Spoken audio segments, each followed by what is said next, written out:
सबैजनालाई जय मसीह। आज म तपाईँको बिचमा परमेश्वरको वचनबाट केही कुरा बोल्न चाहन्छु कि परमेश्वरको महानतालाई कोही व्यक्तिले देखेर पनि चुप बस्न सक्छ। आज यस विषयमा हामी परमेश्वरको वचनबाट मर्कुस 1:40 हामी यो वचनबाट केही सिक्नेछौँ। यहाँ हामीले हेऱ्यौँ भने कुष्ठरोगीलाई ख्रीष्ट येशूले निको पार्नु भएको, यानि कि शुद्ध पार्नु भएको कुरा हामी यहाँ देख्दछौँ।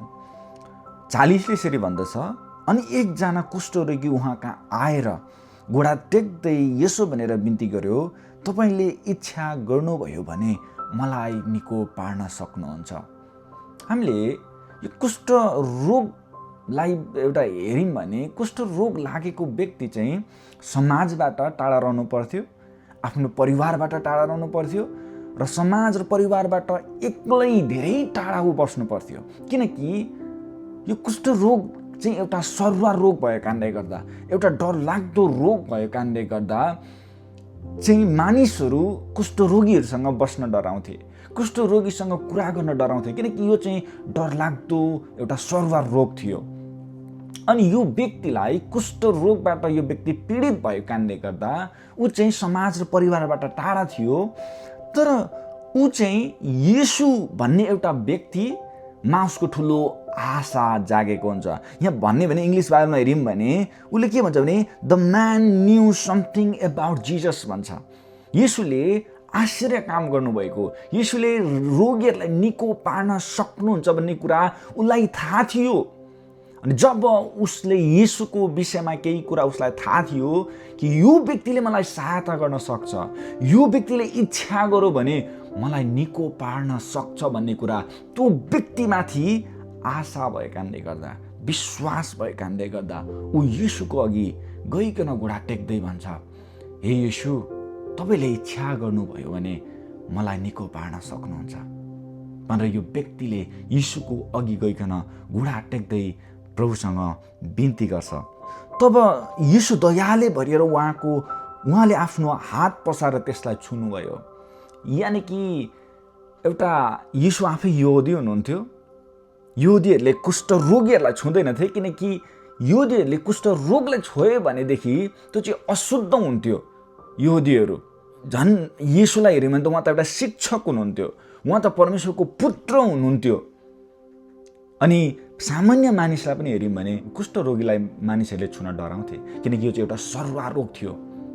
तर येशू जब यो व्यक्ति येशूको अघि आइकन घुँडा टेकेर भन्छ, प्रभु ममाथि दया गर्नुहोस्, तपाईँले मलाई निको पार्न सक्नुहुन्छ भनेर बिन्ती गर्छ, तब येशू दयाले भरिनुभयो। भने जो व्यक्ति चाहिँ यो कुष्ठरोगबाट धेरै समय अघिदेखि ग्रसित थियो, जङ्गल हुँदो र एकान्त ठाउँ हुँदो, मरुभूमि हुँदो यो व्यक्ति हिँडिराखेको थियो होला।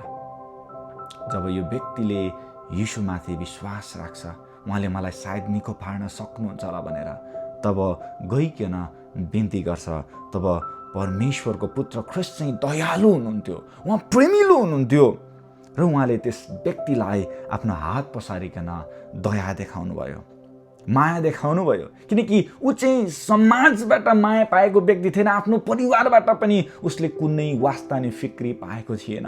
त्यो रोगको कारणले गर्दा, त्यो कुष्ठ रोगको कारणले गर्दा उसले समाजबाट, आफ्नो परिवारबाट एउटा पीडा त पाइराखेको थियो, त्यसमाथि ऊ रोगको पीडामा पनि थियो। कुष्ठ रोग लागेको मानिसको जीवनलाई, शरीरलाई हेऱ्यौँ भने पनि सेतै फुलेर चाहिँ हुन्छ नि, घाउै घाउ भएर चाहिँ उसका अम्लाहरू चुट्टिने गर्थे, उसका शरीरका अङ्गहरू चुडिँदै अनि झर्ने गर्थ्यो। अनि त्यो एउटा दर्दनाक पीडा थियो प्रियहरू। अनि त्यो यस्तो पीडामा थियो। अनि ऊ येशूको अघि गइकन भन्छ, प्रभु तपाईँले मलाई निको पार्न सक्नुहुन्छ, त म इच्छा गर्छु तिमी निको भइजाऊ। अनि त्यति नै बेला त्यसको कुष्ठरोग त्यसबाट हट्यो र त्यो निको भइहाल्यो भनेर वचनले भन्दछ प्रियहरू कि परमेश्वरले ख्रीष्ट येशूलाई त्यो अधिकार दिनुभएको थियो, रोगी बिमारीहरूमाथि हात राख्दाखेरि निको हुने अधिकार येशूसँग थियो। जब येशूले त्यो कुष्ठरोगीलाई छुनुभयो अनि त्यो निको भयो भन्ने कुरा हामी पाउँदछौँ। So Jesus touch that man and the illness left that man भन्छ।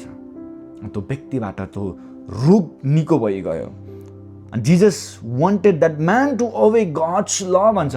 अनि पुरानो नियममा हेऱ्यो भने कुष्ठरोग कोही व्यक्तिलाई लागेको छ र यदि ऊ निको भयो भने उसले आफैलाई पुजारी कहाँ देखाउनु पर्ने हुन्थ्यो, मन्दिरमा गइकन पुजारी कहाँ देखाउनु पर्ने हुन्थ्यो। र यीशुले भन्नुभयो जाऊ गएर पुजारी कहाँ आफैलाई देखाऊ र तिमी निको भएको निम्ति त्यो चाहिँ एउटा प्रमाण होस् र तिमी निको भएको कुरा कसैलाई नभन्नु भनेर यीशुले यस व्यक्तिलाई एउटा कडा आज्ञा दिनुभएको थियो। But Jesus did not want all people to know about him yet. अनि यहाँ भन्छ it was not the right time. यीशुले चाहिँ यो खबर चाहिँ अहिले नफैलियोस् भनेर, यो सही समय होइन किनकि मैले अझै धेरै कुरा गर्न बाँकी छ भन्ने कुरालाई सम्झेर यीशुले चाहिँ यो कुरा कसैलाई नभन्नु भनेर यीशुले भन्नुभयो। And the man had many wrong ideas about the thing that God was doing but the man did what he wanted to do. यीशुले भन्नुभयो नभन्नु भनेर, तर उसलाई उसको मनमा जे कुरा आयो, उसलाई जे लाग्यो उसले त्यो गर्यो। यीशुले भनेको कुरालाई मानेन। He told many people about Jesus and the result was Jesus had to stay away from the town. Too many people wanted to see him and they traveled the long journey to meet him and very many people were talking about him भनेर बाइबलले भन्दछ।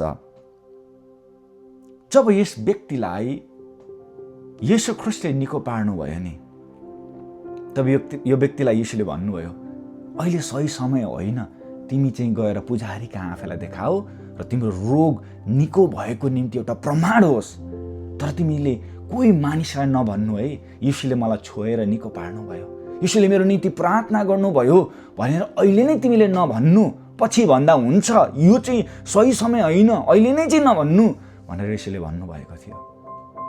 तर यो व्यक्ति जसले त्यो एउटा सङ्कष्टमा, जसले उसको आफ्नो जीवनको सबैभन्दा कठिन समयमा, जो समाजबाट तिरस्कृत थियो, जो आफ्नो परिवारबाट तिरस्कृत थियो, जसले आफ्नो कुनै कसैबाट दया माया पाएको थिएन, तर जब येशूले यस व्यक्तिलाई माया गरिकन दया गरिकन छुनुभयो, प्रार्थना गर्नुभयो र त्यसलाई शुद्ध गर्नुभयो, निको पार्नुभयो, तब यो व्यक्ति चुप रहन सकेन। प्रियहरू, येशूले भन्नुभयो कसैलाई नभन।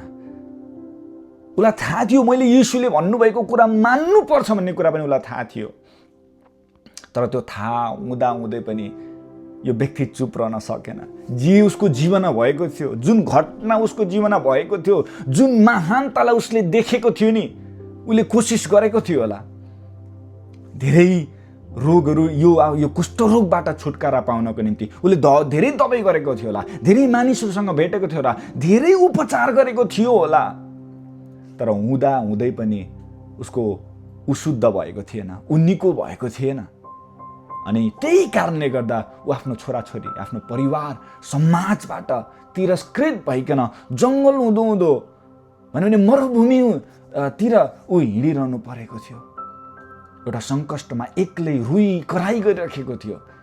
जब यो व्यक्तिले येशूको विषयमा सुन्छ, उहाँले निको पार्न सक्नुहुन्छ, उहाँ चाहिँ महान हुनुहुन्छ, उहाँ चाहिँ परमेश्वरको पुत्र हुनुहुन्छ भन्ने कुरा जब यस व्यक्तिले सुन्यो र आइकन येशूलाई बिन्ती गर्छ, प्रभु तपाईँले इच्छा गर्नुभयो भने म निको हुन्छु, मलाई छुनुहोस्, मलाई निको पार्नुहोस् भनेर जब यो व्यक्ति येशूको पाउमा आउँछ नि, अनि ऊ निको भएको कुरा हामी पाउँदछौँ।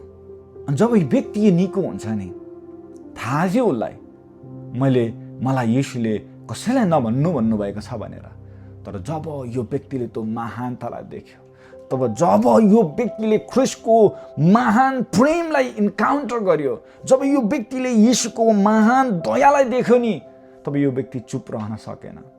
उसलाई थाहा थियो येशूले मलाई नभन्नु भन्नुभएको छ भनेर, तर ऊ पुजारी कहाँ जानुभन्दा अगाडि र मानिसहरू कहाँ गयो र भन्यो परमेश्वरले मलाई निको पार्नुभयो, म यस्तो अवस्थामा थिएँ, उहाँले मलाई प्रेम देखाउनु भयो, उहाँले मलाई दया देखाउनु भयो भनेर यो व्यक्ति चिच्याउन थाल्यो, यो व्यक्ति कराउन थाल्यो।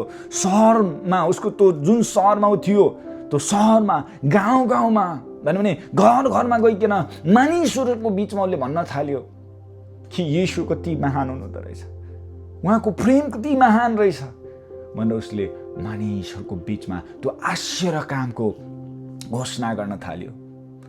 अनि त्यसको मतलब धेरै मानिसहरू येशूको अघि आउन थाले, येशूलाई पछ्याउन थाले, चङ्गाईको लागि, छुटकाराको लागि, त्यो प्रेम, त्यो दयाको लागि, त्यो आश्चर्य कामको लागि। अनि भिड येशूको खोजीमा आउन लागे भनिकन वचनले भन्दछ। एउटा व्यक्ति, जस व्यक्तिलाई परमेश्वरले भन्नुभएको थियो तिमीले अहिले नै कसैलाई नभन्नु भनेर, तर नभन्नु भन्दै पनि त्यो व्यक्ति रोकिन सकेन। त्यो व्यक्तिले आफ्नो जीवन भएको महानतालाई रोक्न सकेन, प्रचार गर्यो। तर येशूले त हामीलाई भन्नुभएको छ, सारा संसारमा गएर मेरो प्रेमको प्रचार गर, उद्धार मुक्तिको सन्देश मानिसहरूको बिचमा पुरा भनेर ख्रिस्टले त हामीलाई आज्ञा नै गर्नुभएको छ। त्यो व्यक्तिलाई येशूले आज्ञा गर्नुभएको थिएन। नगर्दा गर्दै पनि त्यो प्रेमले, त्यो परमेश्वरको महानता जब त्यो व्यक्तिले देख्यो नि, तब आफैलाई उसले थाम्न सकेन, आफैलाई उसले चुप राख्न सकेन। मानिसहरूको बिचमा गएर उसले आश्चर्य कामलाई घोषणा गर्यो। उसलाई जे भएको थियो त्यो सन्देश मानिसको बिचमा उसले नभनिकन बस्नै सकेन प्रियहरू। अनि त्यसको उत्तरमा धेरै मानिसहरू ख्रिस्टलाई पछ्याउन थाले, धेरै मानिसहरू ख्रिस्टप्रति आकर्षित भए र धेरै मानिसहरू येशूको खोजी गर्न लागे प्रियहरू। आज हामीले ख्रिस्टको महिमालाई देखेका छौँ भने, के आज हामीले ख्रिस्टको महिमालाई देखेका छौँ भने, के आज हामीले ख्रिस्टको महानतालाई देखेका छौँ, के आज हामीले ख्रिस्टलाई भेटेका छौँ, के आज हामीले ख्रिस्टलाई देखेका छौँ भने यो मानिस जस्तै हामी बोल्न सकेका छौँ, हामी कराउन सकेका छौँ, हामी नाच्न सकेका छौँ, हामी आनन्दित हुन सकेका छौँ र मानिसहरूको बिचमा गएर भन्न सकेका छौँ, गवाई हुन सकेका छौँ, कराउन सकेका छौँ, लेख्न सकेका छौँ, बोल्न सकेका छौँ, दिन सकेका छौँ। यदि साँच्चै नै हामीले त्यो महान परमेश्वरलाई देखेको हो भने, यदि साँच्चै नै हामीले त्यो महान परमेश्वरको महानतालाई देखेको हो भने हामी यस व्यक्ति जस्तै नै हुन्छौँ प्रिय। हामी आफैले आफूलाई थाम्न सक्दैनौँ, हामीले आफैले आफैलाई कन्ट्रोल गर्न सक्दैनौँ, तर हामी उहाँको निम्ति जिउन थाल्छौँ। हाम्रो जीवनले बोल्न थाल्छ उहाँको गवाई, हाम्रो जीवनले लेख्न थाल्छ उहाँको गवाई, हाम्रो जीवनले प्रचार गर्न थाल्छ उहाँको महानता र आश्चर्य काम र सत्यताका कुराहरू प्रिय। तर आज हामी ख्रिस्टलाई जान्दछौँ भन्छौँ, यदि हामी ख्रिस्टलाई बुझ्छौँ, भेटेको छु, जानेको छु त भन्छौँ, तर हामी चुप छौँ भने हामीले जान्नुपर्ने हुन्छ के मैले ख्रिस्टलाई देखेको छु, के मैले ख्रिस्टलाई साँच्चै नै बुझेको छु, के मैले साँच्चै नै ख्रिस्टको महानतालाई थाहा पाएको छु भन्ने कुराको प्रश्न आफैले आफैलाई सोध्नुपर्ने हुन्छ। यो वचनद्वारा निश्चय नै तपाईँहरू आशिषित बन्नु होला। जसरी यो कुष्ठ रोगीलाई ख्रिस्टले निको पार्नुभयो र त्यो महानताको सन्देशलाई यो व्यक्तिले आफूभित्र राख्न सकेन, तर सारा सहर हुँदो, सारा गाउँ हुँदो र सारा मानिसहरूको बिचमा गइकन यो व्यक्तिले त्यो सन्देशलाई प्रचार गर्यो। के हामीले ख्रिस्टलाई देखेका छौँ? के हामीले ख्रिस्टको महानतालाई चाखेका छौँ? यदि चाखेका छौँ भने हामीले यस व्यक्तिको जीवनलाई हेर्नुपर्ने हुन्छ। सबैलाई जय मसीह।